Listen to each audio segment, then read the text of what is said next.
जय श्री महाकाल दोस्तों, आज का सफर है वहाँ जहाँ हमारे भोलेनाथ जी ने माँ पार्वती जी को अमृत की कथा सुनाई थी।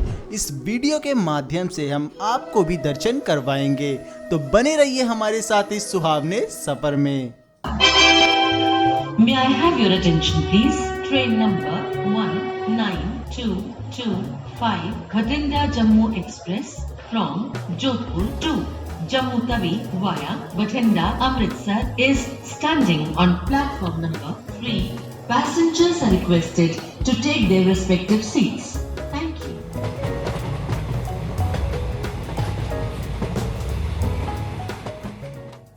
कपूरथला से जम्मू पहुंचने के बाद हमने सबसे पहले RFID कार्ड बनवाया। उसके बाद हम वहां पर सिम खरीदने पहुंचे।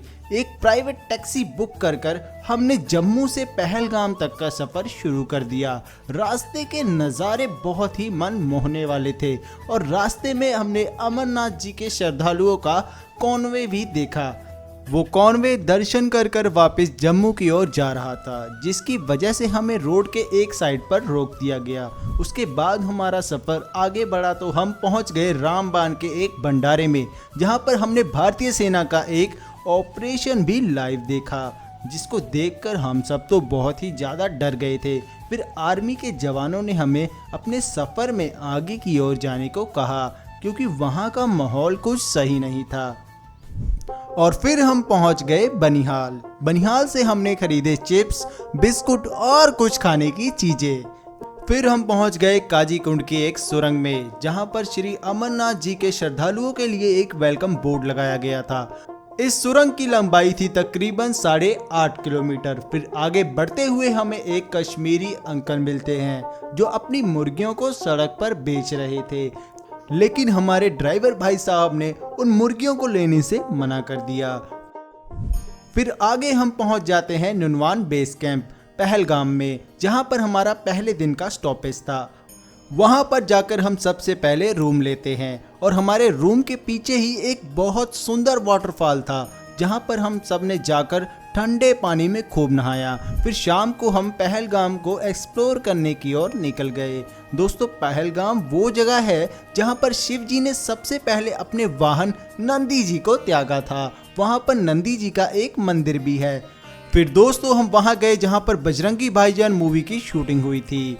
फिर अगले ही सुबह होते ही हम निकल पड़े पहलगाम से चंदनवाड़ी की ओर। दोस्तों, चंदनवाड़ी वो जगह है जहां पर भोलेनाथ जी ने अपने चंद्रमा को त्यागा था। चंदनवाड़ी के रास्ते बेहद ही ज्यादा खूबसूरत है और सिक्योरिटी का भी बहुत कड़ा प्रबंध है। रास्ते में हमने बेताब वैली देखी, जहां पर बहुत सारी सुपरहिट फिल्मों की शूटिंग हुई है। 1983 में बनी मूवी बेताब, 2015 में बनी मूवी बजरंगी भाईजान और 2018 में बनी मूवी राजी, और भी कई फिल्में बेताब वैली में शूट हुई हैं। इसके बाद हम पहुंच जाते हैं चंदनवाड़ी।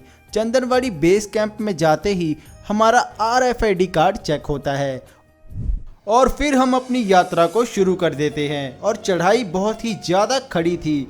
आगे हमें इंडियन आर्मी के जवान मिलते हैं, जिनके साथ हम कुछ फ़ोटोज़ खींचते हैं और रील्स भी बनाते हैं। फिर आगे हम निकल पड़ते हैं पिस्सू टॉप की ओर। जब हम वहां से जा रहे थे तो हम वहां के पुराने रास्ते को भी देखते हैं, जो कि अब घोड़े और खच्चरों के लिए अलग कर दिया गया है।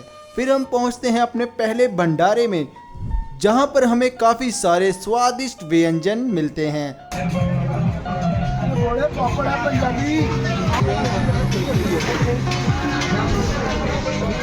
उनको खाने के बाद हम पहुंच जाते हैं शेषनाग झील की ओर।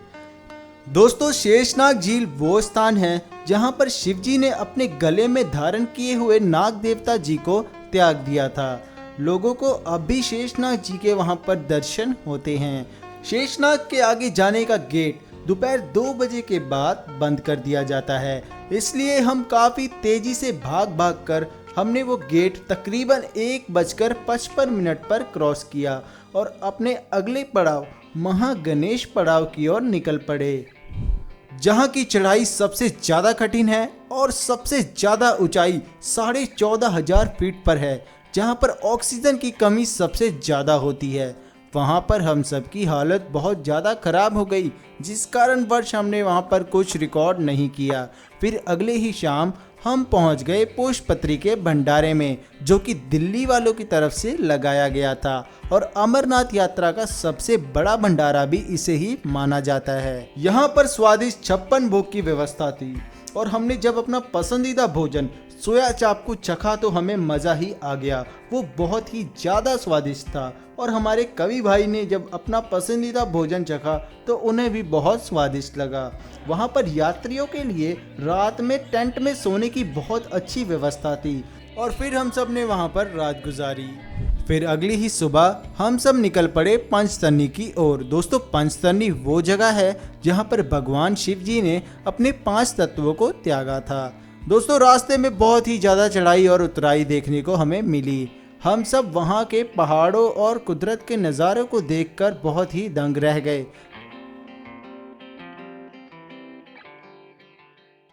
हम वहाँ पे कुदरत के द्वारा दिए गए पानी को ही पी रहे थे, जिसमें ऑक्सीजन की मात्रा बहुत ही ज़्यादा भरपूर होती है और बहुत ही ठंडा शीतल जल भी होता है, जो किसी एनर्जी ड्रिंक के मुकाबले में 100 गुना ज़्यादा बेहतर था। फिर हम सब ने अपने आगे का सफ़र जारी किया और रास्ते का नज़ारा तो बहुत ही ज़्यादा मन मोह लेने वाला था। सुंदर विशाल पहाड़ियाँ, सुंदर झरने आदि देखकर मन एकदम मंत्र मुक्त हो गया। फिर आगे हम चलते हैं पंचतरणी की ओर। थके हारे हम पंचतरणी की ओर पहुंच ही जाते हैं, जहां पर जाकर हम हेलीकॉप्टर स्टैंड को देखते हैं। हर 2 मिनट में एक हेलीकॉप्टर आता था और हर 2 मिनट में एक हेलीकॉप्टर चला जाता था और वहां पर काफ़ी सारे टेंट्स की व्यवस्था भी थी।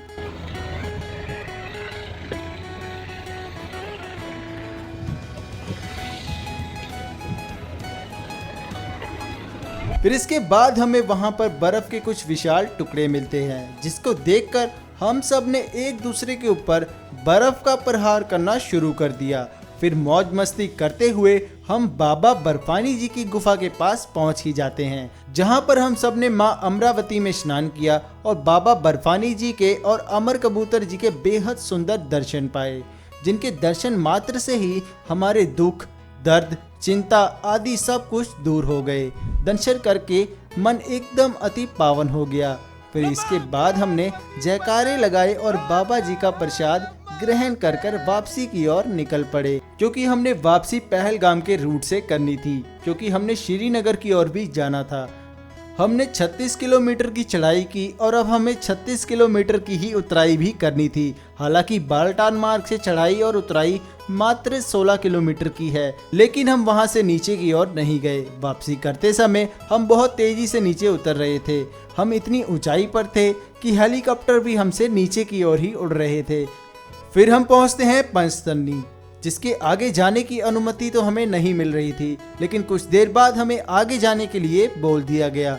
फिर एनडीआरएफ की एक टीम हमारे साथ जाती है और हमें आगे की ओर छोड़ती है, जहां पर हम पंचतरणी के आगे राजस्थान सूरतगढ़ के एक टेंट में रुके और वहां पर हम सब ने मिलकर भजन आदि किया और रात हमने वहीं पर गुजारी।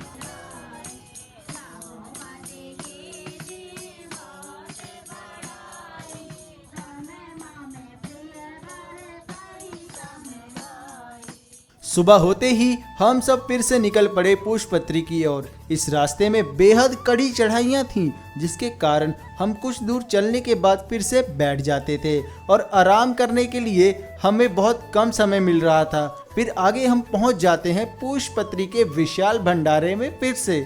फिर हम जायका चखते हैं सबसे पहले पाव भाजी और सैंडविच का। फिर हम खाते हैं अपना फेवरेट पनीर टिक्का, जिसको चखते ही जिसका जायका तो बहुत ही ज़्यादा स्वादिष्ट था। फिर अचानक से लेकिन मौसम में तब्दीली आती है और जब जोरदार बारिश शुरू हो जाती है तो सब बहुत ही ज़्यादा डर जाते हैं, लेकिन फिर सब लोग अपने रेनकोट आदि पहनते हैं और तैयार हो जाते हैं अपने आगे की सफ़र की ओर। जब बारिश थोड़ी कम होती है तो सब निकल पड़ते हैं आगे। तेज़ बारिश की वजह से रास्ते में बहुत ज़्यादा फिसलन हो गई थी, जिसके कारणवश चलने में बहुत ज़्यादा तकलीफ़ हो रही थी। ऊपर से सांस भी बहुत ज़्यादा फूल रही थी। मौसम भी बहुत ज़्यादा ठंडा हो गया था, जिसके कारण बादल हमारे आसपास ही थे। लेकिन फिर हमें आईटीबीपी के एक जवान गोरख यादव सर मिलते हैं, जो कि हमारे अयोध्या के पास के ही थे, जिन्होंने हमारी रास्ते में बहुत ही ज़्यादा मदद की, वो भी अपनी ड्यूटी के दौरान। हमें ऊपर तक छोड़ने आए और हम महागणेश टॉप तक फिर से पहुंच गए। हम दोनों की तबीयत बहुत ही ज़्यादा वहां पर खराब हो गई थी। सिर भी बहुत भारी हो रहा था और कान में बेहद तेज दर्द हो रहा था, क्योंकि दोस्तों हम 14,500 फीट की ऊंचाई पर थे, जिस कारण ऑक्सीजन की कमी भी हो गई थी। फिर हमें ऊपर बने मेडिकल कैंप में ले जाया गया, जहां पर आपातकालीन ऑक्सीजन सिलेंडर की भी व्यवस्था थी। फिर हमें डॉक्टर साहब ने दवा दी और कुछ देर बाद दवा का असर होना शुरू हो गया। जैसे जैसे हम नीचे की ओर जा रहे थे तो हमारा दर्द ठीक होना शुरू हो गया था। सामने हमें ग्लेशियर के सुंदर पहाड़ दिख रहे थे, क्योंकि बारिश की वजह से मौसम बहुत ही ज्यादा सुहावना हो गया था और साफ हो गया था। गाइस, रास्ता बहुत ज़्यादा खतरनाक है। इतनी बड़ी खाई, कभी इतनी बड़ी चढ़ाई, दोनों ही नहीं करी जा रही। नीचे जाते जाते हम शेषनाग झील की ओर जा रहे थे। शेषनाग पहुंचने के बाद हमें वहां पर एक बहुत ही सुंदर भंडारे का आयोजन मिला, जहां पर अनेकों प्रकार के स्वादिष्ट व्यंजन थे। हम सब ने वहां पर पेट भर प्रसाद खाया और फिर नीचे की ओर सफर करने के लिए निकल गए। लेकिन तभी हमें आगे आर्मी के जवानों ने रोक दिया और उन्होंने कहा कि आप नीचे की ओर नहीं जा सकते, क्योंकि शाम 4 बजे के बाद शेषनाग से नीचे जाने के रास्ते में हमारी सिक्योरिटी 5 बजे तक ही रहती है। लेकिन उस समय 4:05 ही हो रहे थे और हमें आगे जाने के लिए अनुमति मिल गई। नीचे उतरते हुए रास्ते में मौसम फिर से एक बार बदलने लगता है और रास्ते में हम काफ़ी तेज़ी से नीचे की ओर उतर रहे थे, क्योंकि शाम होने वाली थी और आर्मी की सिक्योरिटी भी हटने वाली थी, जिस कारण हम बिना रुके शेषनाग से तकरीबन 12 किलोमीटर का सफ़र हमें तय करना था। रास्ते में अंधेरा होने वाला था, शाम के 6:30 बज रहे थे, लेकिन रास्ते में हमें आर्मी की सिक्योरिटी बीच बीच में दिख रही थी। जब हम नीचे की ओर जा रहे थे तो हमें एक आर्मी का ग्रुप मिला और उन्होंने कहा कि हम आपकी वजह से अब तक रुके हैं, क्योंकि शाम की सिक्योरिटी हटने के बाद यहाँ पर कुछ भी हो सकता है। इसके बाद हमारे पीछे तकरीबन 30 से 40 आर्मी के जवान चलने लगते हैं और उन्होंने हमें नीचे चंदनवाड़ी के टेंट तक भी छोड़ा। ये सब हमारे लिए एक चमत्कार के जैसा लग रहा था, क्योंकि जब हम नीचे उतर रहे थे तो और कोई भी श्रद्धालु हमारे साथ नहीं था। हम वहाँ पर केवल 5 ही लोग थे और जब बाद में आर्मी के जवान हमारे साथ आए तब हमारे अंदर हिम्मत आई कि हम नीचे आ सके आसानी से। आर्मी की सिक्योरिटी के कारण हम आसानी से नीचे तक पहुँच पाए। फिर रात हमने चंदनवाड़ी में हरियाणा के एक भंडारे में गुजारी और सुबह होते ही हमारे पास श्री अमरनाथ श्राइन बोर्ड के एडीसी आए और उन्होंने हमारी यात्रा के अनुभव के बारे में पूछा और उन्होंने चंदनवाड़ी में स्थित एक भोलेनाथ जी के रहस्यमय मंदिर के बारे में भी बताया, जहां भोलेनाथ जी ने समाधि ली थी और हमें फोटो के माध्यम से दर्शन भी कराए। आप सब भी देख सकते हैं इस फोटो में भोलेनाथ जी का रूप कैसे नजर आ रहा है। इसके बाद हम निकल पड़े पहलगाम से श्रीनगर की ओर। और अगर आपको हमारा वो सफ़र देखना है तो नीचे हमें कमेंट सेक्शन में ज़रूर बताएं। और अगर आपको हमारी ये वीडियो पसंद आई तो नीचे हमें कमेंट करके ज़रूर बताएं और वीडियो को लाइक करें। जय महाकाल।